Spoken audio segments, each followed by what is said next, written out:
Hey everyone, welcome you all in Madhav accountancy classes. Guys, जैसा आप सभी जानते हो, हमने आपको बताया था हम आपकी सीयूईटी अकाउंट्स डोमेन की तैयारी बहुत अच्छे तरीके से करवाने वाले हैं। और हमने बोला था कि हर मंडे, वेडनेसडे और फ्राइडे हम कॉन्सेप्चुअल वीडियो डालेंगे और TTS Tuesday, Thursday and Saturday हम आपको बहुत अच्छे एमसीक्यू करवाने वाले हैं। तो आज मंडे है, हम आप लोगों के लिए पहली वीडियो एक नए चैप्टर के लिए जो आपने प्लस टू में नहीं पढ़ा है उसके लिए लेकर आए हैं। बहुत जबरदस्त वीडियो रहने वाली है। हमने ये वीडियो केवल और केवल सीयूईटी पॉइंट ऑफ व्यू से बनाई है। वैसे ही चीजें आपको आपके एग्जाम में देखने को मिलेगी। तो आपको इस लेक्चर को बिल्कुल भी मिस नहीं करना है, एंड तक देखना है और मेरे साथ साथ चलना है ताकि ये चैप्टर आपका बहुत अच्छे से क्लियर हो जाए। इस चैप्टर को स्टार्ट करने से पहले एक बहुत अच्छी न्यूज है आप लोगों के लिए। हम आप लोगों के लिए बहुत अच्छे नोट्स तैयार कर रहे हैं। केवल अकाउंट्स ही नहीं, इको के लिए भी तैयार कर रहे हैं।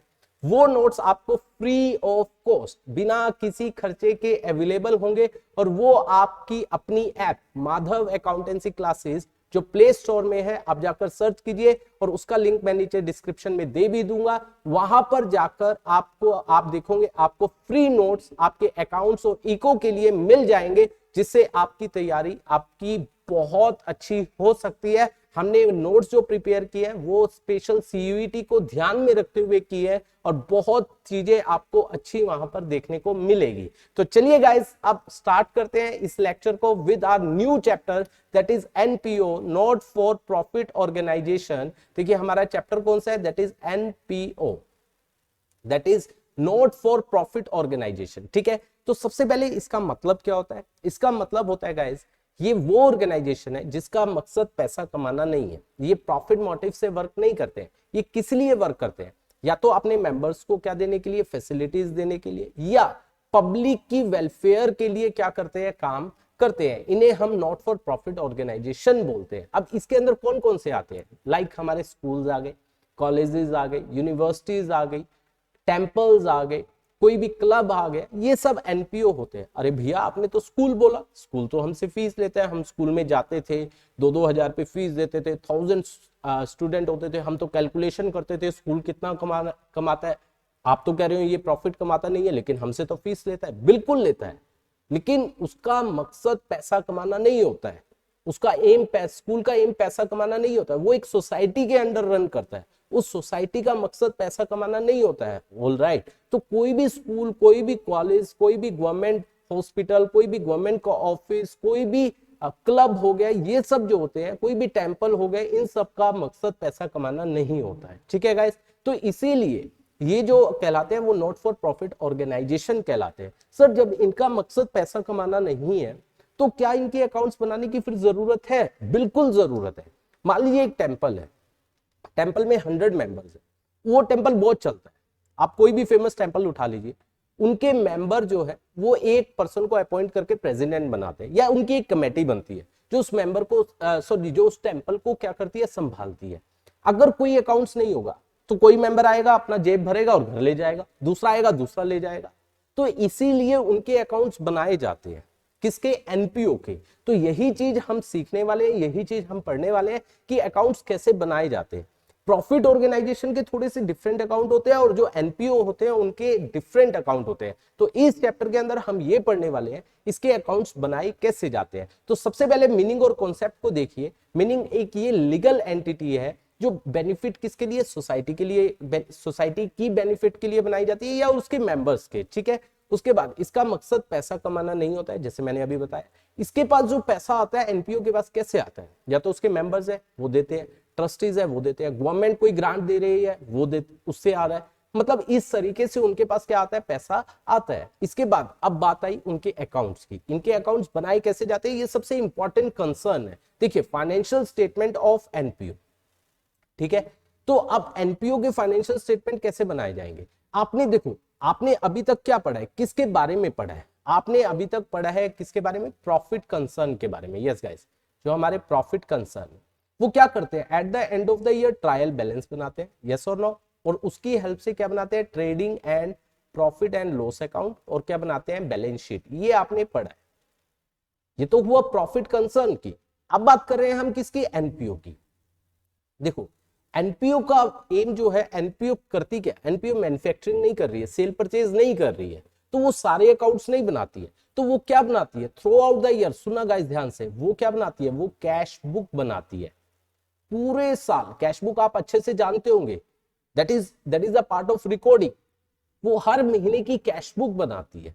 इस कैश बुक की हेल्प से at the end of the year final accounts बनाए जाते हैं, जिसे हम क्या बोलते हैं, पहला होता है रिसीट एंड पेमेंट अकाउंट, ठीक है।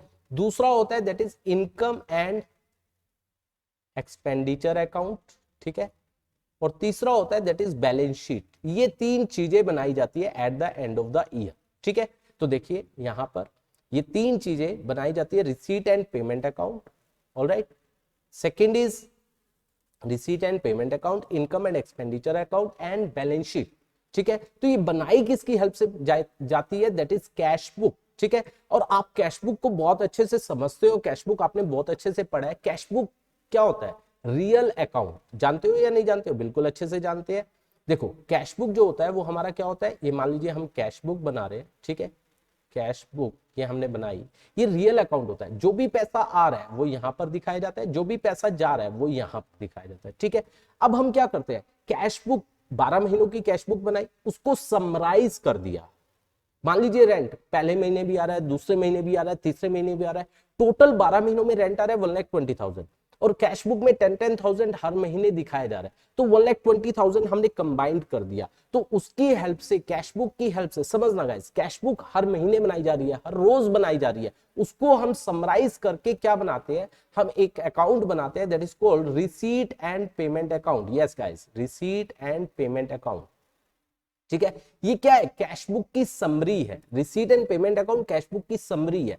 जो कैश बुक में आइटम आई है वही रिसीट एंड पेमेंट में आएगी, जो कैश बुक में नहीं आई है वो रिसीट एंड पेमेंट में भी नहीं आएगी। तो यहां पर देखिए कैश बुक की बात करूं, कैश बुक से रिसीट एंड पेमेंट बनाया जा रहा है, तो रिसीट एंड पेमेंट देखो ये at the end of the year बनाया जा रहा है। ये कैसे बनेगा, सबसे पहले जो कैश बुक का ओपनिंग बैलेंस होगा, टू बैलेंस ब्रोड डाउन, ठीक है।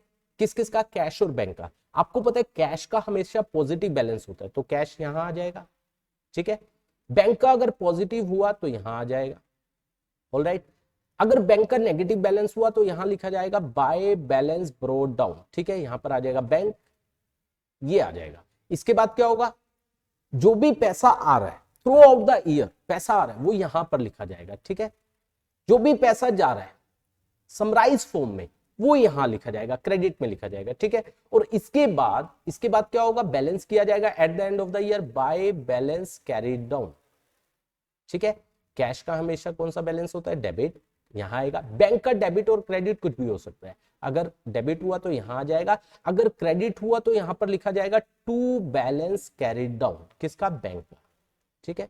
और ये अकाउंट हमारा क्या हो जाएगा, क्लोज हो जाएगा, that is receipt and payment account. ये भी हमारा कौन सा अकाउंट है, रियल अकाउंट। जो आइटम कैश बुक में आएगी वही रिसीट एंड पेमेंट में आएगी, जो आइटम कैश बुक में नहीं आएगी वो रिसीट एंड पेमेंट में भी नहीं आएगी। अब इसकी कुछ चीजें मैं आपको बताना चाहूंगा रिसीट एंड पेमेंट की। देखो हमने सबसे पहले ओपनिंग बैलेंस लिखा, फिर हमने क्लोजिंग बैलेंस लिखा, ठीक है। अब यहां पर हमने सारी की सारी रिसीट लिखी, ठीक है।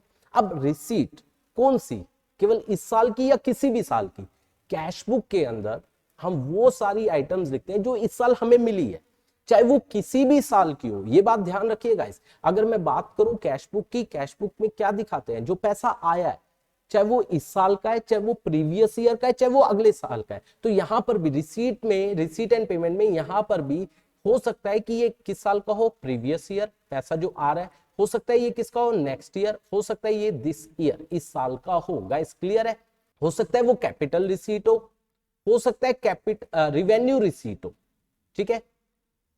ये दोनों भी हो सकते हैं, क्योंकि कैश बुक में तो जो भी पैसा आ रहा है, चाहे वो कैपिटल नेचर का है, चाहे वो रिवेन्यू नेचर का है, सारा दिखाया जाता है। तो रिसीट एंड पेमेंट में भी सारा दिखाया जाएगा, चाहे वो कैपिटल रिसीट है, चाहे वो रिवेन्यू रिसीट है, सेम। यहां पर पेमेंट की बात करूं तो पेमेंट में यहां पर सारी, चाहे वो इस साल की है, दिस ईयर, प्रीवियस ईयर और नेक्स्ट ईयर, अगर हमने इस साल दिया है तो वो यहां दिखाया जाएगा, चाहे वो क्या है, कैपिटल एक्सपेंडिचर है, चाहे वो रिवेन्यू एक्सपेंडिचर है, वो दिखाया जाएगा। तो ये एक बेसिकली क्लासिफिकेशन है किसकी, रिसीट एंड पेमेंट अकाउंट। तो रिसीट एंड पेमेंट अकाउंट जो बनाया जाता है वो with the help of cash book बनाया जाता है। तो आपसे पूछा जा सकता है कि रिसीट एंड पेमेंट में क्या क्या आ सकता है, तो आपको ये बहुत अच्छे से क्या होना चाहिए, क्लियर होना चाहिए। आई होप ये बात आपको समझ आई होगी। इसके बाद देखिए आपके पास बेसिकली अगर मैं प्लस टू की बात करूं, जब ये प्लस टू में चैप्टर था तो क्या होता था कि ये आपको रिसीट एंड पेमेंट दे दिया और नीचे कुछ एडजस्टमेंट दे दी जो नॉन कैश वाली है तो वो दे दी। उसके बाद आपको क्या बनाना होता था, इनकम एंड एक्सपेंडिचर और बैलेंस शीट। लेकिन अब हमसे 1 मार्क्स के पूछे जाएंगे तो आपको पता होना चाहिए रिसीट एंड पेमेंट में क्या क्या आता है, उसके बाद इनकम एंड एक्सपेंडिचर में क्या क्या आता है और बैलेंस शीट में क्या क्या आता है। तो देखिए यहां पर सबसे पहले मैं बात कर रहा हूं रिसीट एंड पेमेंट की, उसको पढ़ लेते हैं।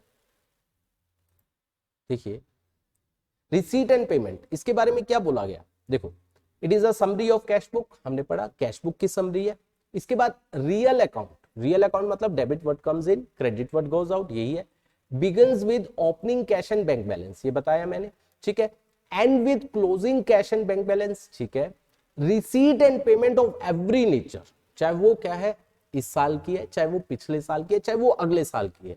अगर वो इस साल मिली है तो इसी साल दिखाई जाएगी पेमेंट, चाहे वो इस साल की है, चाहे वो पिछले साल की है, चाहे वो अगले साल की है। अगर इस साल पे किया है सारा दिखाया जाएगा, ठीक है, current year, previous year, next year. चाहे वो रेवेन्यू नेचर की है, चाहे वो कैपिटल नेचर की है, सारी यहां पर दिखाई जाती है। मतलब यहां पर कोई डिफरेंशिएशन नहीं है रिवेन्यू और कैपिटल में, यहां पर कोई डिफरेंशिएशन नहीं है इस साल का, अगले साल और पिछले साल का। जो इस साल कैश आ रहा है या जा रहा है किसी भी चीज से, चाहे वो किसी भी साल को, चाहे वो किसी भी नेचर को, वो दिखाया जाएगा। यहां पर adjustment for non cash transaction is not made in this account. हम एडजस्टमेंट जो नॉन कैश वाली है, क्योंकि कैश बुक में केवल कैश वाली और बैंक वाली ट्रांजेक्शन आती है, नॉन कैश वाली आती नहीं है, तो यहां पर उससे रिलेटेड नॉन कैश वाली से रिलेटेड ट्रांजेक्शन जो है वो यहां पर दिखाई नहीं जाती है, ठीक है गाइस। अब मैं बात कर रहा हूं, अब बहुत इंपॉर्टेंट बात, अब बात आती है अगले पॉइंट के ऊपर। देखिए अब बात कर रहे हैं इनकम एंड एक्सपेंडिचर अकाउंट। देखिए अब मैं बात कर रहा हूं इनकम एंड एक्सपेंडिचर अकाउंट के बारे में, इनकम एंड एक्सपेंडिचर अकाउंट, ठीक है, डेबिट एंड क्रेडिट। देखो पहली बात, इनकम एंड एक्सपेंडिचर अकाउंट क्या है। Income and expenditure account is very similar to trading and profit and loss account. आपने पढ़ा है ना, यस बिल्कुल पढ़ा है। जैसा trading and profit and loss account है वैसा ही इनकम एंड एक्सपेंडिचर है। इसे trading and profit and loss account क्यों नहीं बोला गया, क्योंकि trading and profit and loss account से हम नेट प्रॉफिट निकालते हैं, लेकिन यहां पर हमारा प्रॉफिट कमाना मकसद नहीं है। That's why we are using the word income and expenditure account. है सारी चीजें वही। अगर मैं trading and profit and loss account की बात करूं, ये कौन सा अकाउंट था गाइस, ये था हमारा नॉमिनल अकाउंट, नॉमिनल अकाउंट। और नॉमिनल अकाउंट क्या कहता था, debit all expenses and losses, expenses and losses, उसके बाद credit all incomes and gains, यही कहता था, ठीक है। तो यहां पर भी सारे के सारे एक्सपेंसेस, ठीक है, और लॉसेस, बहुत ध्यान से सुनना है गाइस। और यहां पर इनकम एंड गेन्स, सारे के सारे। लेकिन बहुत इंपॉर्टेंट बात याद कीजिए, हम जब यहां पर एक्सपेंसेस और लॉसेस की बात करते थे जो उस साल की है, तो यहां पर वर्ड यूज करूंगा वेदर पेड, चाहे हमने पे किया है या नोट पेड, लेकिन वो कौन से साल के होने चाहिए, दिस ईयर, इस साल के, ठीक है गाइस। तो यहां पर income and expenditure same trading and profit and loss में हमने यही पढ़ा था, वो खर्चे दिखाते थे चाहे हमने पे किए हैं या नहीं किए, लेकिन वो इसी साल के होने चाहिए, तो वो यहां पर क्या किए जाएंगे, दिखाए जाएंगे, ठीक है। Income and gains again whether received और सॉरी वेदर रिसीव्ड और नॉट रिसीव्ड, सारी की सारी जो इस साल की है, दिस ईयर, ठीक है guys, this year will be shown, वो दिखाई जाएगी। तो यहां पर इनकम एंड एक्सपेंडिचर सारे के सारे एक्सपेंसेस कौन से, which are of recurring nature, recurring nature पढ़ा होगा आप लोगों ने, रेकरिंग नेचर। रेकरिंग का मतलब क्या होता है, जो बार बार होते हैं, वो खर्चे जो बार बार होते हैं, चाहे आपने वो खर्चे दिए हैं या नहीं दिए हैं, अगर वो इस साल से रिलेट करते हैं तो इसको यहां पर दिखाए जाएंगे। एंड लॉसेस, जो लॉसेस हो रहे हैं वो भी दिखाए जाएंगे। Incomes which are of recurring nature, recurring nature, recurring nature का मतलब क्या होता है, रेकरिंग नेचर का मतलब होता है जो बार बार होती है, मतलब वो इनकम जो बार बार मिलती है, चाहे हमें मिली है या नहीं मिले, अगर वो इस साल से रिलेट करती है तो उसको यहां पर क्या किया जाएगा, दिखाया जाएगा। एंड गेन्स, तो यहां पर इनकम एंड एक्सपेंडिचर में expenses and losses, income and gains आपको पता होना चाहिए कौन सी आती है, ठीक है, क्योंकि ये आपसे पूछा जा सकता है। अब देखो, अगर मैं बात करूं तो यहां से अल्टीमेटली क्या हुआ, हमने क्या बनाया, that is income and expenditure account, ठीक है गाइस, डेबिट एंड क्रेडिट। यहां पर सारे के सारे क्या आ गए, एक्सपेंसेस एंड लॉसेस ये आ गए, ठीक है, और यहां पर सारी की सारी क्या आ गई, इनकम्स एंड गेन्स, ठीक है। और यहां से अगर हमारी क्रेडिट साइड ज्यादा है, इनकम ज्यादा है और एक्सपेंसेस कम है, पहले प्रॉफिट और लॉस यूज होता था, अब प्रॉफिट और लॉस यूज नहीं होगा, उसे सरप्लस बोला जाएगा, सरप्लस, ठीक है गाइस, सरप्लस बोला जाएगा, ठीक है। अगर एक्सपेंसेस ज्यादा है और इनकम्स कम है तो यहां पर बाय में क्या बोला जाएगा, डेफिशिट, डेफिशिट बोला जाएगा। और अल्टीमेटली ये सरप्लस और डेफिशिट बैलेंस शीट में आएगा, कहां आएगा इसके बारे में नेक्स्ट लेक्चर में मैं आपसे डिस्कस करने वाला हूं।